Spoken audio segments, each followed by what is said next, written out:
Hello everyone, स्वागत है आप सबका एक नए वीडियो में। आप लोग का स्वागत है। अभी एक नई वैकेंसी आई है जो कि क्या आरपीएफ कांस्टेबल की वैकेंसी है। ठीक है, आरपीएफ मतलब रेलवे प्रोटेक्शन फोर्स। ठीक है, हम क्या है रेलवे पे जो हमें क्या है प्रोटेक्शन मिलता है, जो पुलिस फोर्स वहाँ पे तैनात होती है उसकी वैकेंसी है। एक कांस्टेबल की पोस्ट है।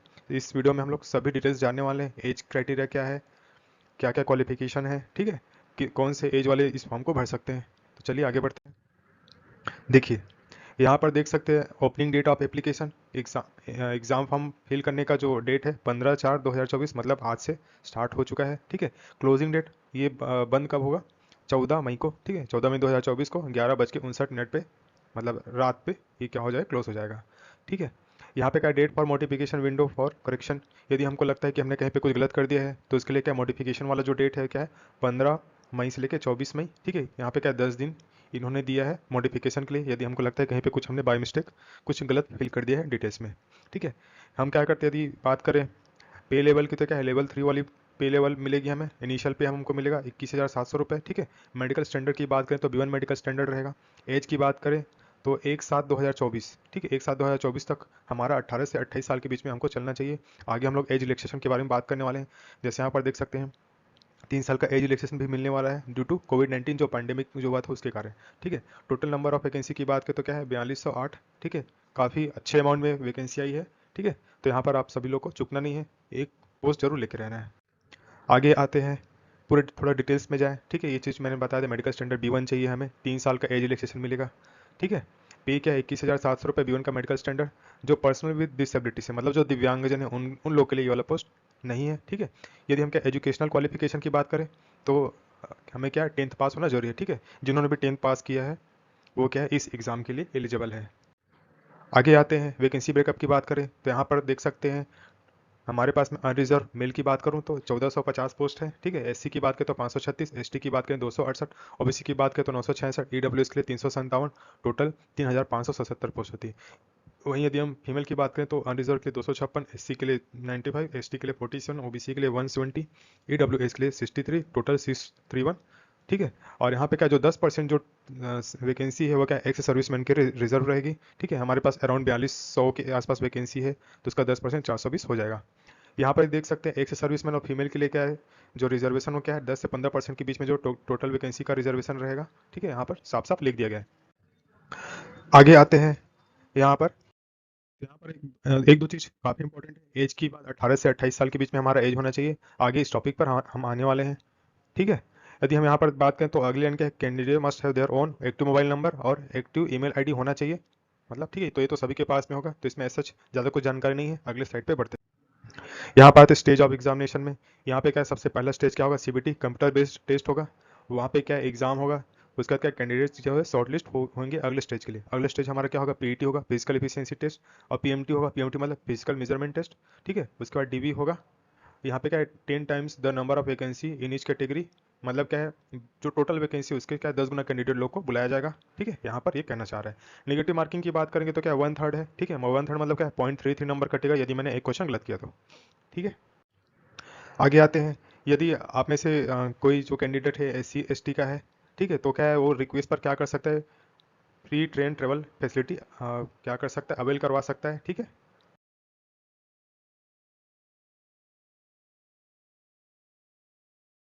इस स्लाइड में कहना ये चाह रहा है कि हम आप लोग क्या करो, लास्ट मिनट जो रस है मतलब आखिरी आखिरी पे फॉर्म भरना छोड़ दो, पहले से ही फॉर्म भर लो। ठीक है, उस और कहीं पे कुछ भी दिक्कत हो तो क्या है यहाँ पर एक फ़ोन नंबर दिया है और ईमेल आईडी भी यहाँ पर दी हुई है। ठीक है, और कांटेक्ट करने का टाइमिंग भी दिया यहाँ पर 10 से सुबह 10 से लेकर शाम के 5 बजे तक हम क्या है, इस नंबर पे कांटेक्ट कर सकते हैं। ठीक है, तो आप लोग को क्या करना है, पहले ही फॉर्म भर लेना है, ये इंतजार नहीं करने कि लास्ट डेट में भरेंगे।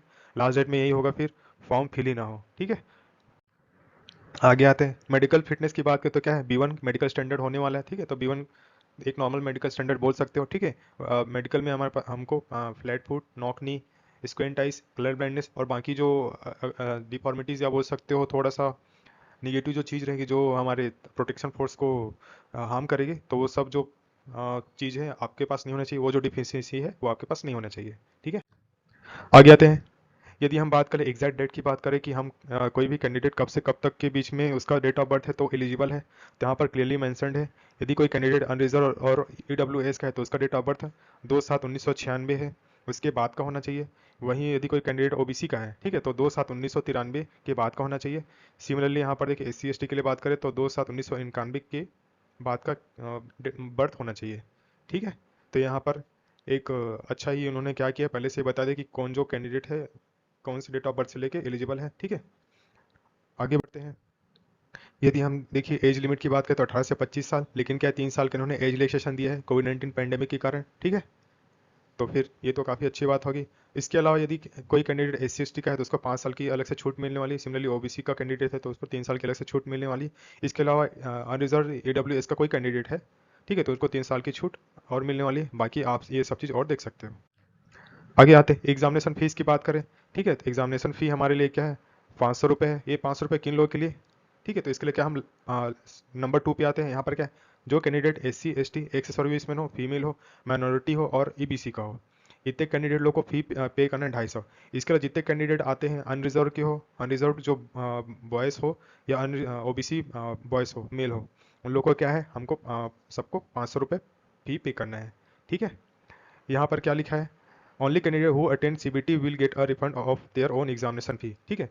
यदि कई बार ऐसा होता है कि आप आदमी ने एग्जाम भर दिया, उसके बाद क्या एग्जाम में बैठता नहीं, उसके बाद यदि वो मांग करे कि मुझे फ़ी वापस मिले, ठीक है, तो यहाँ पे ऐसी कुछ फैसिलिटी नहीं है। यदि आपको आपका फीस वापस चाहिए तो आपको एग्जाम देना पड़ेगा, ठीक है, यहाँ पर साफ साफ लिखा हुआ है।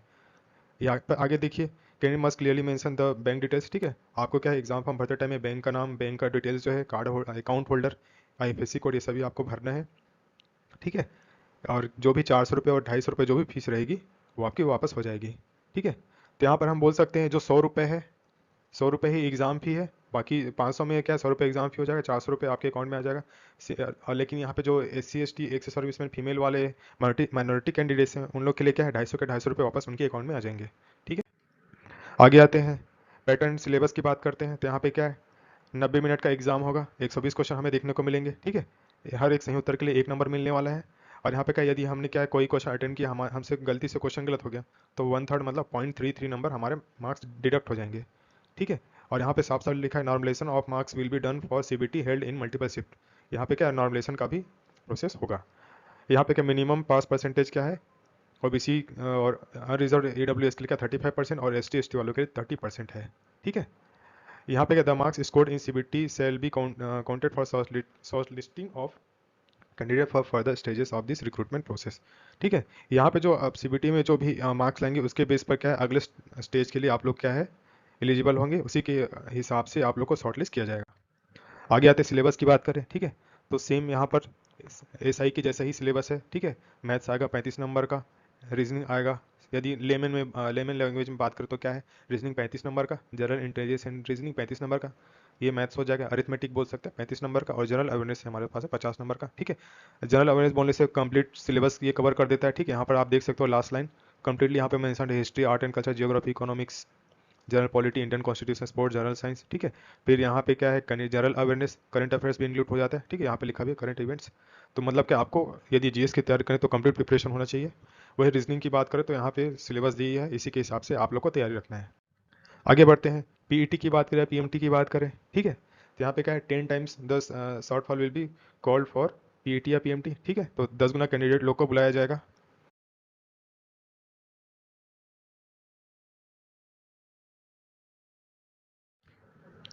यहाँ पे देखते हैं, मेल की बात करें, ठीक है, तो क्या है 1600 मीटर का रेस होगा, उसको क्या है हमें 5 मिनट 45 सेकंड में कंप्लीट करना है।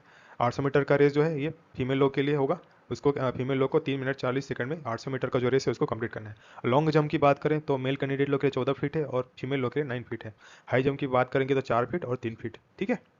यहाँ पे हाइट की बात करें तो हाइट क्या, OBC EWS OBC के लिए यहाँ पे क्या है, रिजर्व के लिए 165, OBC EWS के लिए 165, मेल के लिए यदि वही कैंडिडेट क्या फीमेल हो तो 157 सेंटीमीटर उनकी मिनिमम हाइट होनी चाहिए। ST या SC की बात करें तो 160 सेंटीमीटर, 152 सेंटीमीटर होना चाहिए। चेस्ट की बात करें तो चेस्ट खाली मेल कैंडिडेट लोगों के लिए ही होगा ये, ठीक है। अनएक्सपांडेड मतलब बिना फुलाए जो चेस्ट हो क्या 80 सेंटीमीटर मिनिमम होना चाहिए, और एक्सपांडेंट के बाद 85 से अब हो जाना चाहिए, ठीक है। सिमिलरली SC मेल कैंडिडेट के लिए बात करेंगे तो क्या होगा 76.2, अनएक्सपांडेड, और एक्सपांड करें तो 81.2 सेंटीमीटर से ज़्यादा होना चाहिए, ठीक है। जिन लोग क्या गढ़वाली हैं, गोरखा, मराठा है, डोगरा है, कुमायूं से, उन लोग के लिए हाइट में भी छूट दिया हुआ है, ठीक है। मेल कैंडिडेट होगा तो 163 सेंटीमीटर और फीमेल हो गया तो 155 सेंटीमीटर।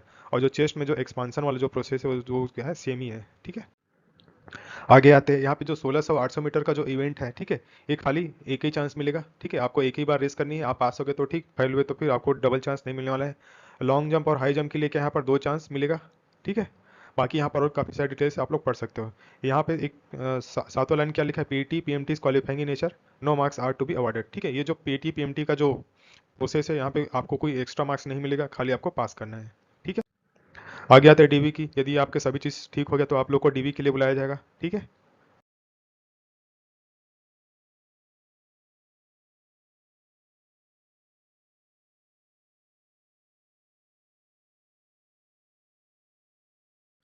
आगे आते हैं मेडिकल एग्जामिनेशन की। जैसे डीवी कंप्लीट होगा आपको क्या मेडिकल एग्जामिनेशन के लिए बुलाया जाएगा। अगेन B1 मेडिकल स्टैंडर्ड आपका होना चाहिए। और इसका मेडिकल एग्जामिनेशन हो गया, यदि आपका शॉर्ट लिस्ट हुए, सिलेक्ट हुए तो आपको ट्रेनिंग के लिए बुलाया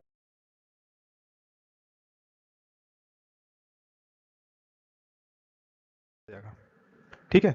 यहाँ पे एक इंपॉर्टेंट इन्फॉर्मेशन ये है कि आपको क्या है, recent clear colour passport photo size जो है, पासपोर्ट फोटो आपके पास होनी चाहिए, ठीक है। यहाँ पे और क्या जेपीजी फॉर्मेट में 30 से 70 केबी के बीच में फाइल की जो साइज है वो होनी चाहिए। आपके पास जो जो फोटो आप अपलोड करोगे उसकी 12 कॉपीज कम से कम होनी चाहिए, ठीक है। इन फ्यूचर आपको जब आप सिलेक्ट हो जाएंगे तो वहाँ पे डिफरेंट प्रोसेस के लिए ये सब जो फोटो आपको लगेंगे, ठीक है। और क्या लिखा है, स्कैन जेपीजी फॉर्मेट में क्या है, कैंडिडेट का जो सिग्नेचर है ये आपको रिक्वायर्ड होगा। इसके जो फाइल साइज यहाँ पर दिया हुआ है 30 से 70 केबी के बीच में। और कोई कैंडिडेट SC या ST का है, ठीक है, यदि वो को रिक्वेस्ट करे फ्री पास के लिए ट्रेन ट्रेवल में, तो उसको क्या है, वो जो SC ST वाला जो सर्टिफिकेट है उसको क्या अपलोड करना पड़ेगा। फाइल साइज यहाँ पे दिया है 500 केबी का, ठीक है। और ये क्या है, PDF में होना चाहिए, PDF फॉर्मेट में होना चाहिए। एक जनरल गाइडलाइंस दिया हुआ है यहाँ पर।